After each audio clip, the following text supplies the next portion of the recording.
everyone, my name is Karen. This is my channel RatherBeReading, and today I'm bringing to you a recent reads video.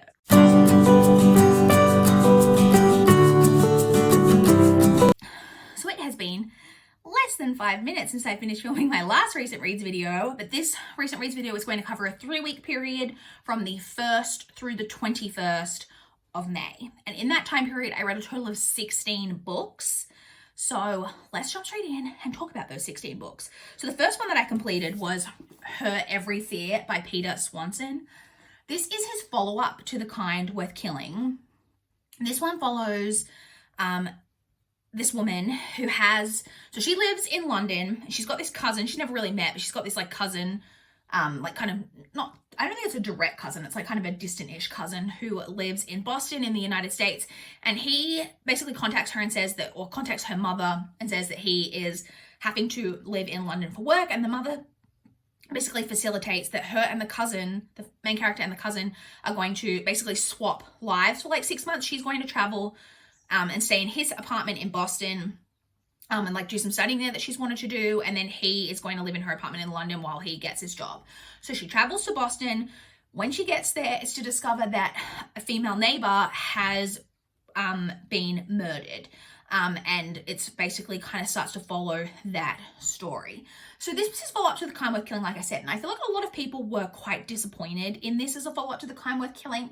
I personally enjoyed this a lot. There is I can't say what it is, but there's an element to this story that you kind of discover later on into the story that I found so incredibly creepy.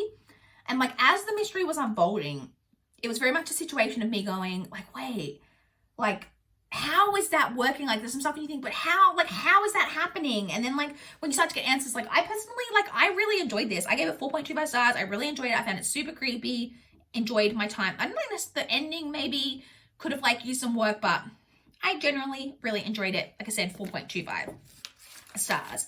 I then listened on audio. I think this might have been, sorry, you guys, my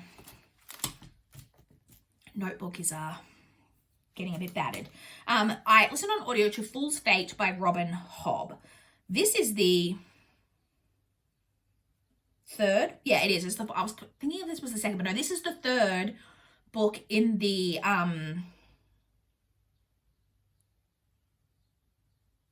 Tawny Man. Oh my god, I forgot the name of the series. The Tawny Man trilogy, which is the third trilogy in her Realm of the Elderling series. So the Realm of the Elderling series is made up of 5 separate series. This is the third of those series within that. And this one is kind of a direct sequel to the Farseer trilogy. This was quite an enjoyable conclusion. We got a lot out of this, more kind of closure, I guess you would say, out of this conclusion than what we got out of the conclusion to Farseer, which is what I wanted from Farseer that I didn't get. And I liked a lot of what we got kind of out of that ending and the closure that we got. There were bits of the story, I'm not going to lie, that dragged. Robin Hobb's stories, I always think maybe are a little bit longer than is necessary.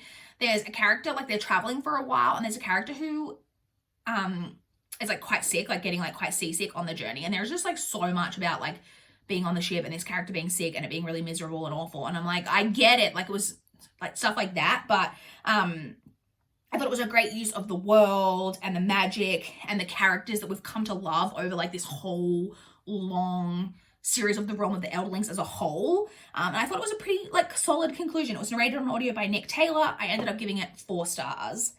I then read Babysitters Summer Vacation by Anne M. Martin. This is, I can't remember which, the second or third super special. So the super specials are slightly longer Babysitters Club books that don't just follow one of the babysitters. They alternate chapters between a bunch of the different babysitters. And this is about all of the babysitters going to summer camp to be junior. They're camp counselors in training. So they're a step above the normal campers, but a step below the actual camp counselors. Sorry, I've got something in my mouth. It's probably cat hair, because I've constantly got cat hair in my mouth. And so I had put aside reading most of the Babysitters Club series and was just kind of planning to focus more on the mysteries and super mysteries. But then I saw that my library actually does have all of the super specials on ebook, and so I was oh, maybe I'll give another one of the super specials a go. I just really I still enjoyed it. It was fun, it was fine, but I really don't think that like the super specials are for me. They're like chopping and changing between all of the different characters, and there's always like so much going on that you only get like little bits. I don't know, like it was still fun, but it was just fine. I ended up giving it 3 stars.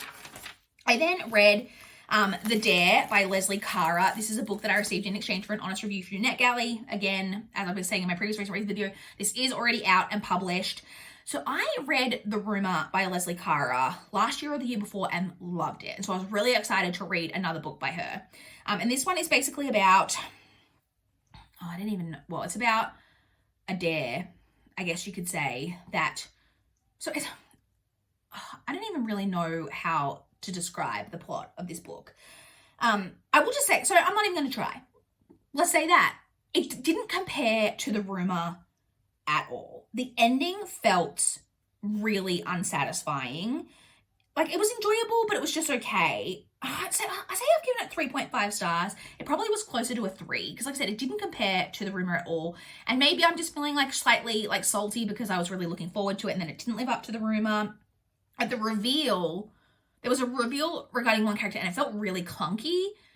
And yeah, I didn't love it. I'll say that. So that's all I'm going to say. I gave it 3.5 stars, apparently. The next book that I listened to on audio, and that was The Hand on the Wall by Maureen Johnson. This is the 3rd book in the Truly Devious series. So it does complete the trilogy. There is now going to be a 4th book, but this does wrap up that entire like story and mystery. And I believe the 4th book is going to be like its own kind of standalone mystery. It was an enjoyable conclusion. Everything, I believe that I'll put it on the screen if I'm wrong, but I believe this is narrated on audio by Kate Rudd. I actually forgot to note it down, but I believe it's narrated on audio by Kate Rudd. I enjoy these characters. It does kind of wrap up all of the elements like to the mystery, and like all of the answers that you've kind of been looking for, you do get.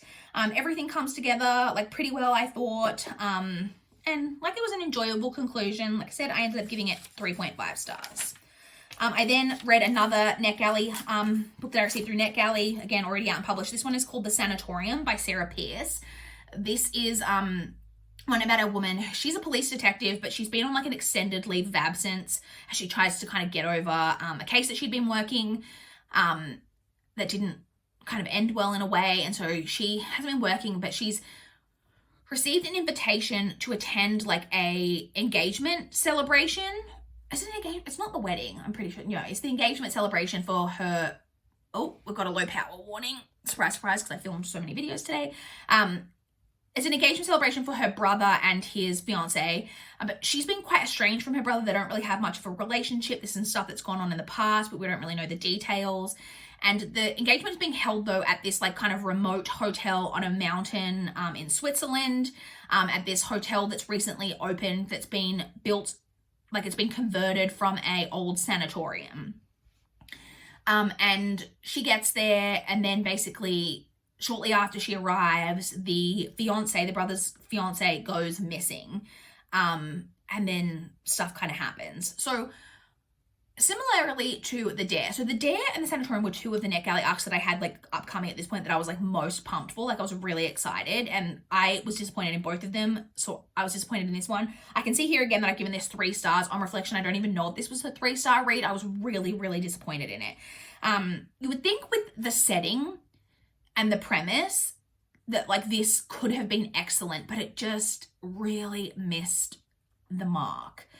I don't know, it failed to build any kind of tension for me. Also, the main character felt like a main character I'd read about 1,000,000 times before. It just failed to like connect or like give me anything out of the story that I like really wanted from it. So in the end, I gave it, like I said, 3 stars. I then read The Female of the Species by Mindy McGinnis. This was my TBR teacup pick for April. So this is a story about, so we're following 3 perspectives, but it's all surrounding the story. There was one of the characters that we're following, her sister was raped and murdered like a couple of years previous. She's now, I think she's a senior. The characters are seniors in high school. And we know that, I'm trying to remember like what you know kind of going into this story, because I don't want to give too much away. it's very much about revenge and about, like, it deals a lot kind of with rape culture a little bit, but about like revenge and like the darkness within us and like that type of story. It's like, this is, I believe this is what's supposed to be YA. I will say it's very dark, but your girl loves a dark story. I really, really enjoyed this, and it looks at like the issue of like kind of what's gone on. I liked that it wasn't like your typical, like, we've got the sister of the victim, which isn't like, that's a perspective we've seen a lot, but then we've also got like a male perspective, which you don't get a lot in these type of stories. So you get to see it from that lens, and then you get to see it from a girl at school who is doing the wrong, quote unquote, wrong things, is doing things that we're told, don't do these because you're putting yourself in danger. She is binge drinking at parties and like putting herself in vulnerable positions and all of that. So we've got that perspective. We've got the girl who is super careful and super angry because she's had a family member that's been affected by this. Like I said, we've got the male character who is wants to be like kind of a good person, but also doesn't necessarily always treat girls the best because he's a boy, and a teenage boy at that. And yeah, it's like, I really liked getting to see like the storyline, like we're kind of following like through all of these different angles. I thought it was really, really well done. I thought the ending, a lot of people I think don't like the ending of this, where this book might fall over people is the ending. I thought the ending was perfect. There is kind of a romance in this, which I loved. Like, I don't know, I was really invested in this romance. Overall, I really, really enjoyed this, and I ended up giving it 4.5 stars. I then read Hardcore 24 by Janet Evanovich. This is the 24th book in the Stephanie Plum series. This is women's fiction following Stephanie Plum, who is a bounty hunter, and she's not a very good bounty hunter, and she always gets into a lot of shenanigans. This one was just okay. It was as ridiculous as ever. Some of them get like really ridiculous. This was one of them. It just kind of felt like I will say, I've said it a million times, if it wasn't for the love triangle that is still ongoing in this series, I probably would have put the series to the side. But at the same time, how do you put a series to the side when you've already read 24 books? Now it just feels like I've already put so much time into it. On the one hand, it's like, you've already put so much time into it, why let it keep taking more of your time? But then on the other hand, it's like, but then do I lose all of that time by like stopping? And like, I need to know. And the problem is as well that I think it's ongoing, because there was a 27th book published last year that I thought was the final book, because you may have noticed if you've been watching my channel, all of the books follow the format of having the number of the series, like where we are in the series, in the title. So like Hardcore 24 is book 24 in the series, and we've had that the whole way through. And then book 27, that changed, and the 27 has a different type of title, like it doesn't have the number in it. I was like, maybe that's like because it's the ending, but then I'm pretty sure I saw like recently that there's a 28th book coming out. So my hopes have been dashed. Will the series ever end? I don't know. I will probably just continue. At least I'm getting them from the library, not spending my own money, but I just gave that one 3 stars. I then read 3 books back to back that are the 2nd, the 3rd, and the 4th books in the original Fear Street series. So the first one was The Surprise Party. I'm just gonna speak about these kind of as a whole. So it was The Surprise Party, like I said, The Overnight, and Missing. I gave Surprise Party 3 stars, The Overnight 2.75 stars, and Missing 3.25 stars. So I've decided I'm not going to continue with the original Fear Street. I was really excited to reread these, but I've just realized that I think I'm just too old to like accept like the ridiculousness of these plots and like some of the things that happen in there that are just ridiculous. Like, I can't remember which one it is, but one of them has a situation where one of the characters, like not one of the characters, it's like a boy that she went to school with something had happened to him in the woods, and like you don't really know what happened, but he's been really badly injured. And she goes to visit him at home. And like this whole thing that comes up about like, oh, you have to be really careful because he's not allowed to move around because he might have internal bleeding. And I was like, okay, if the doctor suspected that he may have internal bleeding and like moving around was maybe going to mean he was going to like die, he would still be in hospital. He wouldn't have been able to return home to rest. Just like stuff like that. That's just like really dumb. And obviously as a teenager, like a young teenager, these are meant for like, you know, kind of young teens that maybe you don't pick up on, but as a 32-year-old, I'm like, this is just like absolute ridiculousness. I'm just quickly reviewing my notes to see if I wrote down anything, any other points. The missing, so the third one, Missing One, I gave a slightly higher rating, had the most engaging plot of the three of them.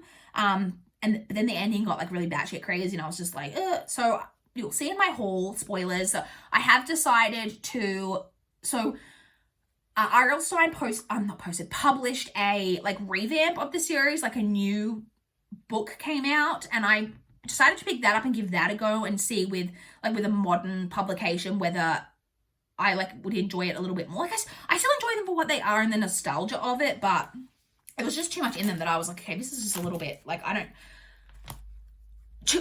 reading 4 of them, the first 4 in the series, that was enough for me to like get what I wanted from it, and I don't need to continue on by like reading the entire series, if you know what I mean. So like I said, we had Surprise Party, 3 stars, The Overnight, 2.75 stars, and then Missing, 3.25 stars.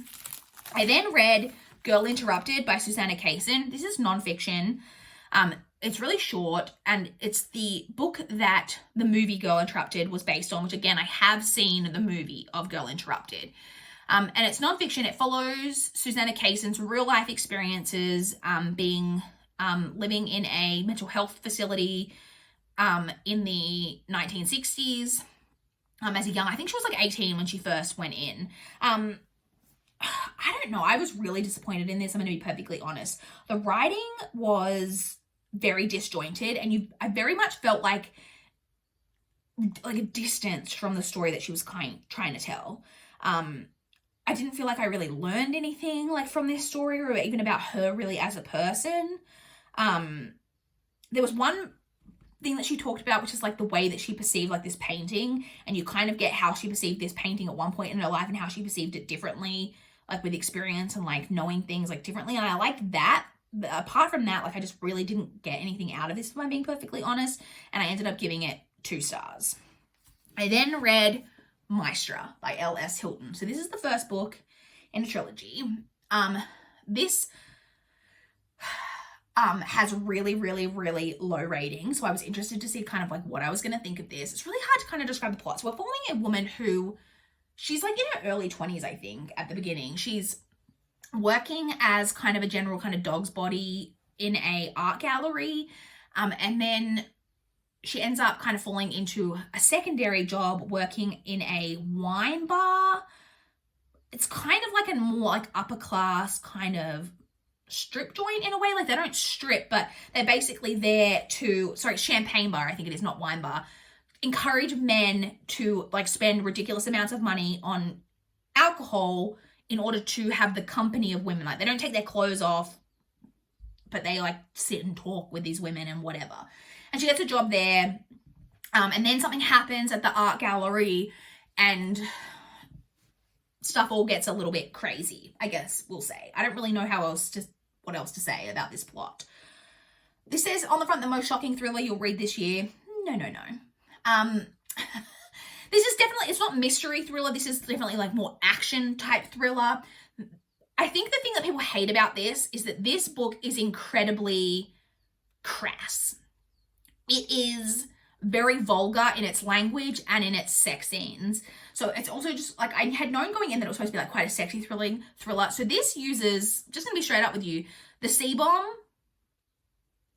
is used on page 2. So that's kind of what you're getting going into this. Like, be aware of that. And so I think a lot of people would find that honestly really offensive. Like, people would be offended by a lot of what's in this book, probably. I didn't really have an issue with that. Like, I'm from Australia. That word doesn't really bother me for the most part. Like, you hear it a lot, whatever. But it is done in a really, like, gratuitous way in a lot of it, of, like, what goes on. I don't think we necessarily needed a sequel to this. Like, I feel like this, like, or a third book, but, like, we could have left off where we were, like, with this and just have, like, left it where it was. It's also one of the main problems I had with this, because, like, this is not, I'm going to be straight up with you, like, this is not good, is the incredible fat shaming. There is so much descriptiveness of people who are overweight as being, like, disgusting, and like descriptions of the way that they eat and overeat and how gross they look and that they're sweaty and unfit and like heavy breathing and like all of that type of thing. And it was just, ugh. It's also very, very name droppy in the brand. So like she gets involved in like, through the story, in like quite an affluent world. And like, if you are interested in books that are just name dropping, like really expensive, like clothing brands and jewelry and all of that type of brands just constantly, this might be for you. I couldn't give two shits about that type of thing. And like I said, and then the sex is really like over the top, kind of vulgar to like be shocking, but I'm like not overly like shocked by anything like that. And it was just, I don't know, it just felt really like unnecessary for the most part. I don't think this is good. Honestly, I gave this, I wasn't like really overly offended by it. It wasn't terrible, but it wasn't good. I gave it 2.5 stars. I then listened on audio to Girl A by Abigail Dean. This is narrated on audio by Holiday Granger. So this is a story about a woman who was known as Girl A. So she was basically the eldest daughter of a family. It's not a cult, but like because it was just like her, although her dad, I think, maybe ran a church, but it was really just her family. And she is the daughter who escaped because they were being held, like her and all the siblings were being kind of held captive in the parents' house.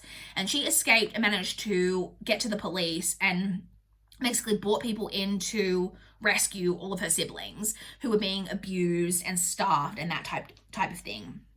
So she was known as Girl A because I think there are like 7 or 6 siblings altogether. And she, all of the children end up being adopted out separately, to like separate families. And you're following her now as an adult, looking back on this time and like but then you kind of jump between the different siblings and where they are at now in their lives and how it's affected each of them differently. It sounds like something I should really enjoy, but I'm not going to lie. I really, really struggled to engage in this. It's very slow. It's described as being a thriller, by the way, and I don't think it's a thriller. Also, if you don't like an ambiguous ending, this book is not for you. And I typically don't mind an ambiguous ending, but this one didn't work for me. I was definitely left like, well, are you trying to say this or are you trying to say this? Like, I was a bit ticked off, not gonna lie. I gave it 3 stars. Like, it wasn't terrible, but it just overall didn't work for me quite the way that I wanted it to. So like I said, I gave it 3 stars. I then listened on audio to The Christmasaurus by Tom Fletcher. This was narrated by Paul Shelley. And this one follows basically when dinosaurs left the earth, one of the dinosaurs' eggs fell down like into this like crack in the earth, and ends up being somehow, I can't remember the exact details, ends up being opened at the North Pole by the elves, and this little dinosaur lives at the North Pole with the elves and everything, and it's like a Christmas dinosaur, and we're following a boy who it's just him and his dad is like obsessed by Christmas, and the little boy loves dragons. And it's like following a little boy, he's like 9 or whatever, like following that story. This was so cute and so magical. And it was actually funny. There was like, for the most part too, like the way like a little kid, like middle grade books can be. Because this isn't like children's, it's middle grade. Like there was like, so the elves only talk in rhyme. Like, elves only talk in rhyme, in case you didn't know. And one of the rhymes that they tell at one point, I had just gotten off the bus and was like walking down the footpath, like walking to work from the bus. And I literally was laughing out loud. Like, literally. It was like, like the joke. It was just like silly, like humor, but just really, really enjoyable. I gave that 4 stars. Like, it was a really enjoyable reading experience. And the final book that I read during this period was Shadows in the Water by Joanne Tomlinson. Yet again, another book that I received in exchange for an honest review through NetGalley. This one is a YA thriller, and we're following a girl who woke up on the beach after being like terribly assaulted. You know, like she's got like blood running down her head and doesn't know what happened to her, and she manages to like stumble and find some people and get help. And it then comes to discover that it's like 3 months later, or I can't remember how long it is, but it's some amount of time later than what she remembers. And at the time, so she went missing.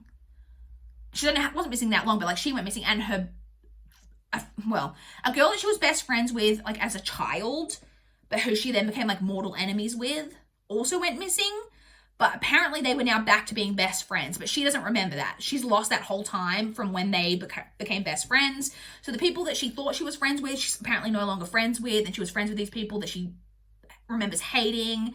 She doesn't know what's going on, and like I say, and then the girl, the like popular mean girl, whatever, is still missing. And it follows that type of story. So like very tropey kind of YA thriller type plot. But I love me a tropey plot, just in thrillers in general, but in my YA thrillers as well. This did not work for me for the most part. The way the characters reacted to like what was going on was just like, what in the fuck is happening? Like, they were so, some of them were like hating on her so bad because it was like her fault that this other girl went missing, and there was no, and like we're blaming her. Like some of them are saying that she murdered the friend, even though she has like clearly been, like, she's a teenage girl for a start, like she's teenage, not that teenagers can't murder, we know that they do, have done, but she was like woken up like, and like was in hospital for like a while, was being like terribly like assaulted, like has a terrible concussion, is clearly like being beaten and drowned and like all of this stuff. And it's just like, people are like jumping to some real conclusions and like doing some real accusing that just like didn't seem to make sense. The cops do stuff in this book that just like is definitely not procedure. The ending was so completely over the top, it was ridiculous.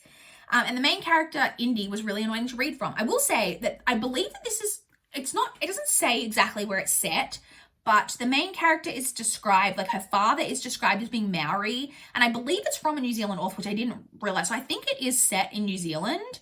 And so like that was like, I haven't read very much at all. It's quite hard to find books from New Zealand, so I really liked that about it. But overall, like there was just so much of this book that just like didn't work for me. And in the end, I gave that one, it's like, it's not terrible. It's the type of book that like you kind of enjoy reading, even though it's not necessarily like good, quote unquote. Like it was an enjoyable like read, but like I wouldn't necessarily recommend it. And in the end, I gave it 2.5 stars. So that's it. Those are all of the books that I read from the 1st through the 21st of May. I would love to chat with you guys in the comments down below if you've read any of the books that I read, if you want to chat to me about what you thought of them, or if you want to chat to me about what you guys have been reading recently, I would love to know. So I believe that I should have one more kind of catch-up recent reads where I'll have about a 3-week period, I think, in that video. And then once I've got that one up, I should then, I think, hopefully be back to like a more weekly schedule. So we're getting there. We're slowly getting caught up. And I really can't wait for it, because talking about this many books in one video, like, is tough. These videos are too long, and I also don't clearly remember the plots or my thoughts on some of them, and so some of them it's hard to talk about. But I would love to chat with you guys in the comments down below. Please like this video if you liked it. Please subscribe if you want to see more from my channel. That is all I have for this video today. Bye guys.